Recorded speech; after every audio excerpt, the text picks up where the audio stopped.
true. That's true. And so I'm gonna switch gears here, man. I got a topic for you. I went and watched Sinners. I know you watched it for the second time. Pete, let me Second hear time your. on Tuesday. Tuesday, yeah. Oh, nice. Okay, how'd you enjoy it the second time over?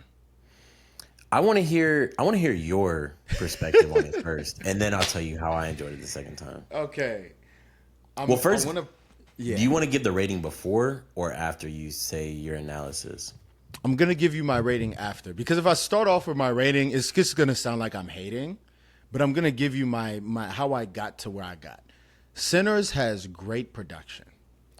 The music was excellent. The acting was excellent. I can't say enough about the production. Like literally, that was one of the hype pieces of the film. Going into it, I knew it was a vampire film. Everyone kind of knows that. I think what was interesting was to see how they pieced it in. And so this is where I started to take issue with the film. It got off to a great start. Michael B. Jordan's picking up the guitar kid. It's the guitar kid's from the church. His Preacher dad's a boy. pastor. Cool preacher boy. They go to the train. They run into the other dude who plays the harmonica. Cool. They pick him up. All right, he's about to start a jukebox. I'm like, cool. I love movies sometimes when they just throw you in the story. Now, that being said, when a movie throws you in a story, you want it to explain a bit how it gets there throughout the film, right? So Stack and Smoke are twins. The twin thing actually really didn't bother me. I think Michael B. Jordan did an excellent job acting as two different guys. So they're from Chicago. I hear I mentioned about Capone. There's a brief scene where the Native Americans come and they're hunting these people.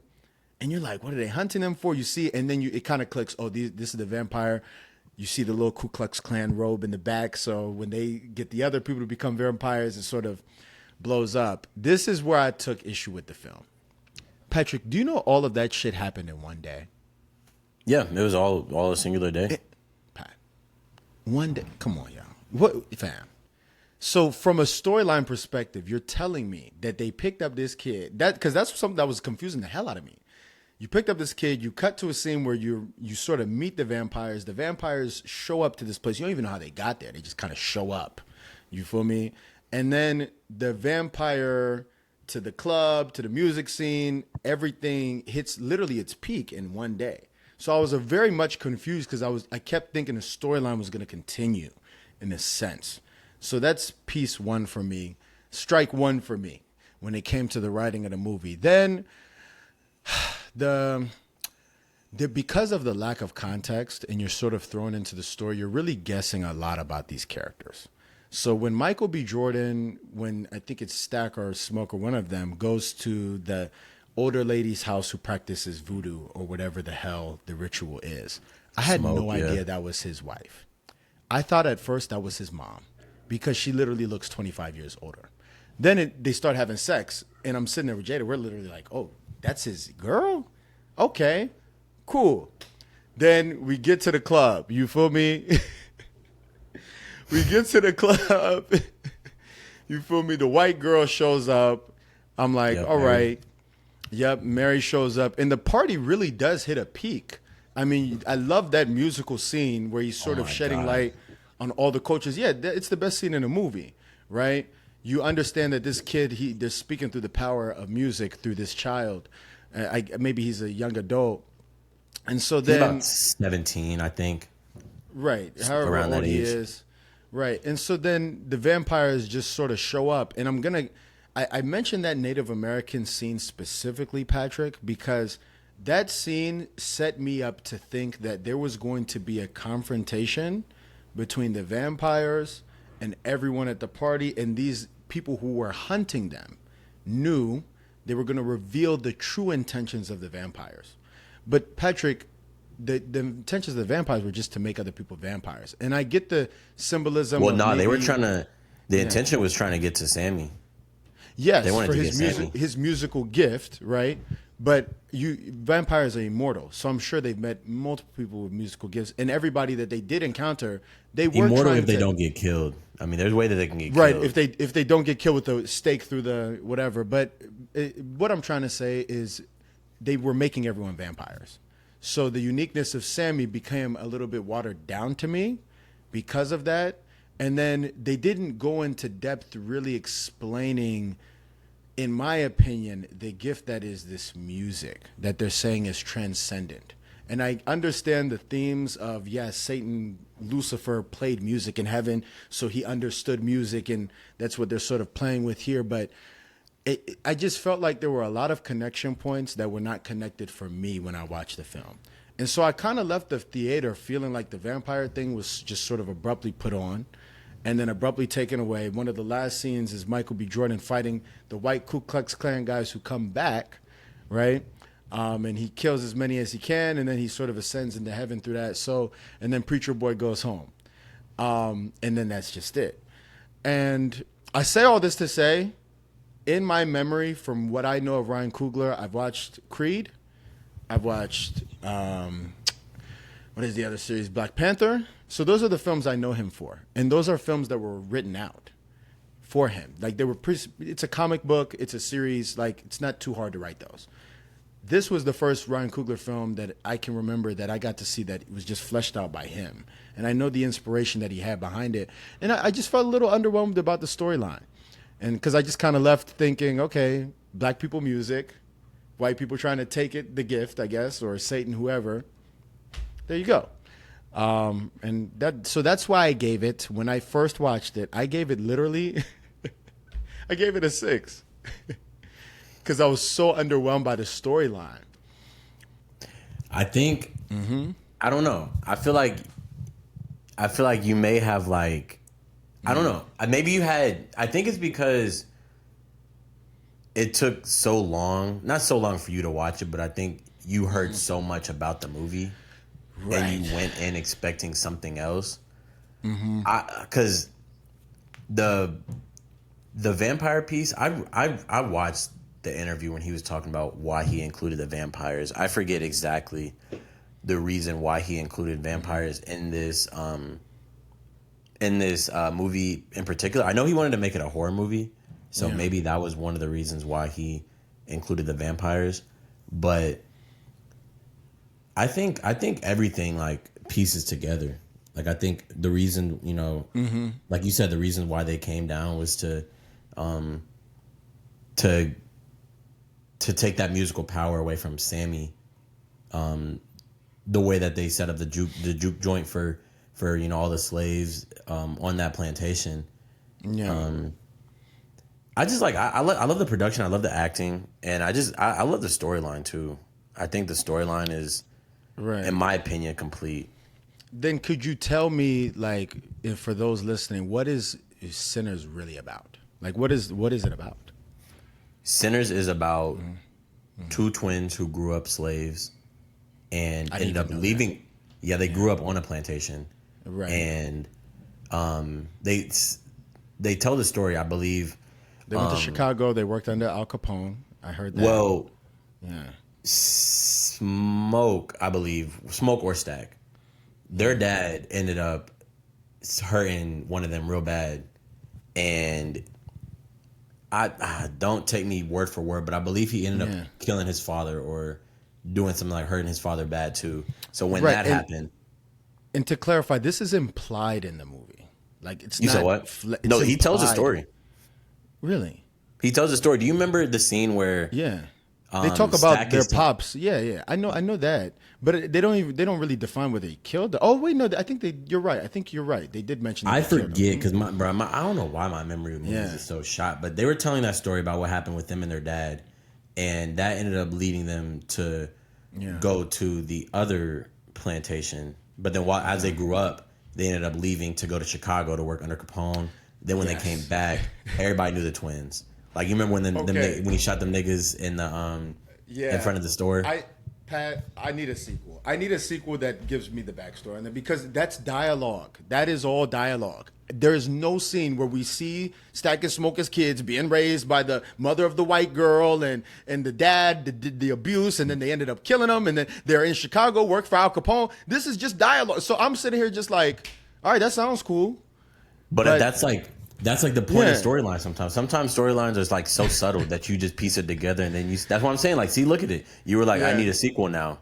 So it's like but and I say this to say this because you're right. I watched so much stuff hyping the movie up that I was expecting XYZ. But then after leaving the movie and keeping watching like people talk about it, I felt like people were trying to explain the movie for the audience through, like you said, some of the dialogue. And I'm like, yo, when that's not a scene, it's a hard conceptualization because I'm watching the movie live in my face. You see what I'm saying? At least it was subtle though. Like nobody ever said that. Yeah. Smoke and his, his then wife. I don't know if they were still married, but their then wife had a miscarriage. But everyone knew that, so it's like that's why at the end when he was holding the baby, that was her deceased baby. And then when he pulled up to the house, he looked at the rock with the hand on, the hand on the rock. I remember that. Yeah. So it's like But I feel like when he pulled up, so I had many no subtle idea. details that you said what. Go ahead. Actually, I'm glad you. I feel like there's so many subtle details that tell you the entire story without having to say the entire story. Like one of my favorite parts of the movie is when Ramek pulls out the gold to Mary, and she's like, "What the hell is this?" Yeah. Like they don't even know what gold is yet. Like they don't even know what gold is, and she was like, "I don't even know what to do with this." And then Mary comes back as a vampire, and then she gives it to Stack, and he's like, "Oh my gosh!" Like she hands him the gold, and he was like, "Wow!" Like, do they want anything for this? Like, I think little things like that, and I also love how they use currency. Like, he talked to that girl, and he was like, "I'll give you 10 cents a minute for you just watching my truck," and her eyes lit up. Like she was like, 10 cents, Right. cool. I don't know. I think it's so many subtle things that make the movie so good. And that's why I'm mad. I'm mad at all the subtlety. that was one of my complaints while I was in there. So you wanted it to be more like upfront and like 100%. Because honestly, I think we're getting to this. We're kind of in this era now, so I'm not gonna shit on it too much. But think about the movies like Get Out. Think about because like to me, I see him and Jordan Peele sort of in the same light at this point. Because Jordan Peele's about to drop another movie this year, but these overly subtle movies where you have to wrap yourself into every context clue to understand the plot, it's a bit annoying to me. I'd rather just see the scenes fleshed out. Get Out and Sinners are definitely similar in the way that they play out in the movies. That's what I'm saying. Super subtle they're things both that very subtle. Right, but I'm a little annoyed because I guess I wasn't expecting that from Ryan Coogler for him to make a Jordan Peele-esque film to me. Oh, you know what I mean? So you're saying you don't really like those Get Out like kind of like Nope movies, like those like not necessarily no, because even take because Nope. So Jordan Peele released Nope. It got great box office, but I hated that movie because I was like, fam, what the fuck, aliens? We never even saw an alien. You feel me? It's just implied the whole time, and it's all these subtle things that Jordan Peele's trying to make you think. I'm like, gang, I kind of just want to watch the movie. I'll think later. You know what I mean? Like that's facts. And so I don't know. I get a little annoyed with the super hidden messages movies sometimes, and especially when we talk about horror films, bro. Do you know why Get Out's a good film to us as black people? Because we understand those subtleties that they're working with. But if I was a white guy watching Get Out, I may not even understand every subtlety that they're putting down as far as context clues because I'm a white dude. You see what I'm saying? But when it comes to horror films, all the great horror films that I've liked historically, horror films they jump at you. The plot jumps at you. You know what you're here for. Like, you remember the movie Hush? You feel me? Yeah, I don't think I watched Hush. You never watched Hush? Okay. Have you watched any of The Conjurings? Yeah, I watched The Conjurings, yeah. Okay. The Conjurings are great examples because they're riddled with biblical history and text and storyline. But the movie is also just a jump out at you movie. Right. So even if you've never picked up a Bible, didn't understand what they meant by the demonic forces and the spirits, you would still get the vibe that this shit is scary as hell and there's something going on here. You know what I mean? And then you could think about it later. I don't think he was supposed to be like a scary jump out movie. I think it's supposed to be more of like a historical piece because even like the whole movie is like it's like a whole centered around like the blues and even like the Chinese people out in the Delta, like there weren't that many Chinese people. Right. Yeah. But here's the thing. I felt like that shit was just thrown in there and then no explanation and boom, movie ended. Because do you feel like they really fleshed out the Asian piece to it? Well, that's the thing. Like, when you were talking about like the subtleties, it's like stuff that people don't even really like. they Right. don't really know about, and it's crazy. Like I said, slaves. Like the people in the movie aren't even slaves. Like they're No, they're sharecroppers. not. They're sharecroppers. I guess what I'm saying is I feel like I watched the movie and it was a Google search type of movie where I needed to be sitting there with Google and search up what was happening during this time period. Were there But Asian people in Mississippi? Were there da I da da da think da? Uh-huh. I think there's like those genres where you make something and you want people to go back and watch it again.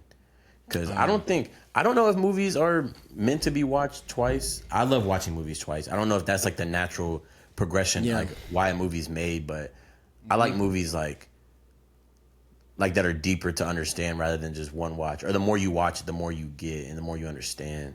Yeah.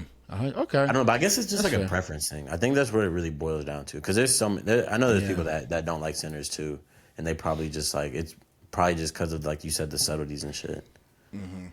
What did you give it out of 10, man? I gave it it's like somewhere between like an 8, like an 8.7. The only thing I didn't really like about the movie was I understand like you can't vampires don't come in like unless they're invited or stuff like that. But I just think after the music scene, the movie just took like a crazy decline. Like to me, like I think it was the buildup was so nice, and I agree. I don't know the way that they were waiting outside and like dancing and doing all this stuff. Like you said, like they don't come inside unless they're invited. And the fucking Asian shorty yelled, "Come in!" And they all just started like, I'm like, all right, you just fucked everything up. I don't know. I think it was just kind of a decline, but that's the only reason I gave it. Like, if it was like if the buildup was still the same, I would have given that shit like a 9.5, bro. Right. Okay, that's fair. Did you watch to the end? Yeah, I watched to the end. I saw the other scene where he's older now, and Michael B. Jordan and the white girl pull up. Did Yeah, nothing for me, but yeah. I guess it's just like a preference thing. I understand that. yeah, it might be. But okay, other news coming up. Your boy Diddy, Pat, your favorite. Okay, that's actually Kevin's favorite. That's actually Kevin's favorite. He's telling me how much you love Puff back in the day. You know what's Kevin used to crazy? wear Puff t-shirts, right? Chill, don't say that because now I'm gonna think I did. You feel me? For real, I'm gonna really think about it and be like, maybe I did. But I was talking to some buddies while I was golfing, and I was like, Biggie was like my favorite artist. He's one of my favorite artists. You feel me? And because of that, Puffy, Sean Combs, whatever his name is in a lot of his music, bro. So like, kind of hit me like, damn, bro. You know what I'm saying? This is another very prominent guy that this is happening to. But I think we can all say we're not that surprised, even before the Cassie video came out. And as we get into this, I think one of the questions I'm going to sort of ask you is on the topic of music and cancel culture, where this sort of stands. You know what I mean? But I mean, we can get to the case first, so we can talk about this. What do you want? Which direction do you want to go? Well, I think the phrase cancel culture for this, I think is just like not even applicable because No, not in. no, for sure. I know what you're Most saying. def. I'm not talking about the individual. I'm Right, talking just like about in when we general? talk about art. So, for example, Elvis Presley. Okay, right. He married a teenager, right? R. Kelly's pissing on girls. Bill Cosby, right? He has tons of shows that me and you. I think you watched the Cosby Show a little bit growing up. I kind of did. For He had sure. his TV shows. He's drugging girls, right? And so I'm saying in regards to the art of things. Oh, What you does know it how, mean? You know how I Yeah. feel about this. Both, Right. you know how I feel about this. If a song's good, a song's good. As long Right, as he's right. not like, as long as it's not like, like say like a song like Biggie was like talking about a song where he was like, I love my mother, but let's say Eminem. Eminem used to diss his mom all the time. Yes, And let's say yes. his mom had passed away. And he was like, I used to hate my mother so much that I wanted to kill her. And like he made a song about how he used to kill her. And then it came up years later and he's like, Eminem ended up murdering his mom 15 years ago. Like Yeah, I think you even wouldn't if listen I thought, to that song. Yeah. I wouldn't listen to that song because he actually killed his mom and he was singing about killing his mother. Yeah. But like, I'm not gonna stop listening to Same Girl by R. Kelly just because like he's a bad person per se. Like he's terrible.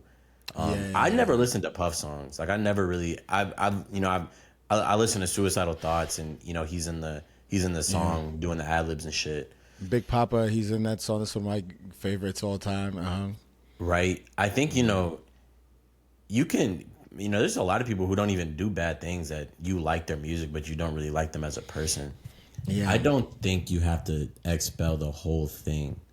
Like me personally, like I will never stop listening to Kanye West. Like there's certain Kanye songs that I listen to that I'll never stop, but I'm not gonna like play Heil Hitler or Right. You know what I mean? So that's where I stand, and I know we talk about this a lot. Like R. Kelly getting spin, bro. If he's on shuffle, it's that. If that joint hits, come on, bro. Yeah. So. Yeah.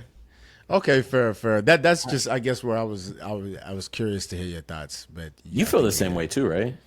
Yeah, I do, but I think I see why people are hesitant to play someone's music immediately after something happens. Oh yeah. So right when R. Kelly in the documentary came out, it was like don't play that. But it's been like, you know what I'm saying? Like I'm not going out the way to play it. Like I'm like I gotta play some R. Kelly, but if it comes on, I'm like Yeah, but I think now that it's almost been a decade, it's like, okay, he's in jail. As long as he's not talking about that in his songs, if it's a good song, I'll listen to it. Like Ignition. Ignition's a good example. But same thing with Diddy right now. I'm like, all right, some of my favorite songs have Diddy doing the ad-libs. There's a song with Mace. I forget the name, but I love it so much. It's like da da da da da da da da da da da. What you know about you feel, but Sean is all in that song. So I think because the case is so fresh, I'm like, I ain't playing it for now. Give it for some no time. most def. Yeah. Like you don't gotta niggas who are like posting like selfies on their story and like that's the sound in the background is like like fucking Big Papa or like some shit like that. Like it's just bad timing. Like gang, you can wait. That's what like, I'm saying. Just wait a little bit. Give it a little bit, bro.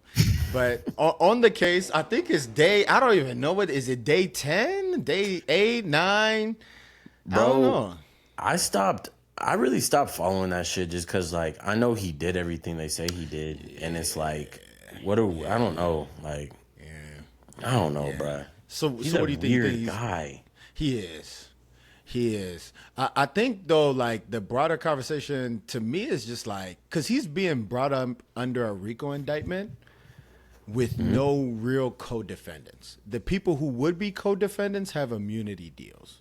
So okay, so what does a co-defendant mean? Co-defendant is someone who is also on trial with you for the crime. So God forbid if me and you go rob a gas station, me and you are co-defendants at this time. So he's Dolo in this whole... Patrick, and there has never been someone at this level, at a federal RICO, with this sort of fame, doing a solo RICO case. And RICO, by definition, from what I've seen and lawyers have said, is 2 people minimum, right? In racketeering, conspiracy, organization, right? But he's facing it by himself, and I think for me personally, I'm just confused because I'm like, he's not on trial really for the domestic violence charges because those are past statutes of limitations. So they're trying to connect him to prostitution, abuse, a couple like other sex things. trafficking, right? Sex trafficking, yeah. And whatever abuse he did to Cassie. And I'm confused as to how they're going to prove a RICO with just him. If any other person either has immunity deals, just... there's no other co-conspirators. You know what I mean? And I think when I look at Hollywood, I think what I'm most disgusted about all of it is we all know who made music with Diddy. We know who ran in his circles. We know there were a lot of guys literally who have been on social media saying, I was at the parties, but I didn't see anything. Come on. There's a lot more people, I think, involved in this than we know. And I think he's just going to be the scapegoat so they can say they closed it. But I think those characters are still running around. And so that's where I'm sort of disgusted with the whole thing, to be honest. No, facts. It is kind of crazy. I know, like, there were certain instances. Like, I know Jay got caught up in something, but they ended up, throwing the deal away or throwing the case away. Him and Jay almost got caught up with a 13-year-old boy, I think at the time. claimed that both of them sexually assaulted him, or maybe a girl. Either way, that's besides the point. A lot of the people that were in the cases, I want to say Drewski got caught up in something over there with Diddy too. I did hear that. Yeah, bro. And then they ended up, getting off the hook. I hope that doesn't happen with Diddy, because I think just like, and even like, well, in that spectrum, like the freak offs and shit, to find that much baby oil in somebody's crib, and it wasn't even baby oil. I think it was like PCP or some shit. Yeah. Lock that nigga up for that, bro. That's just ridiculous. Like, that's just like, have you seen the video of him? He has like I want to say it's like 100-yard long bed outside, like in his backyard.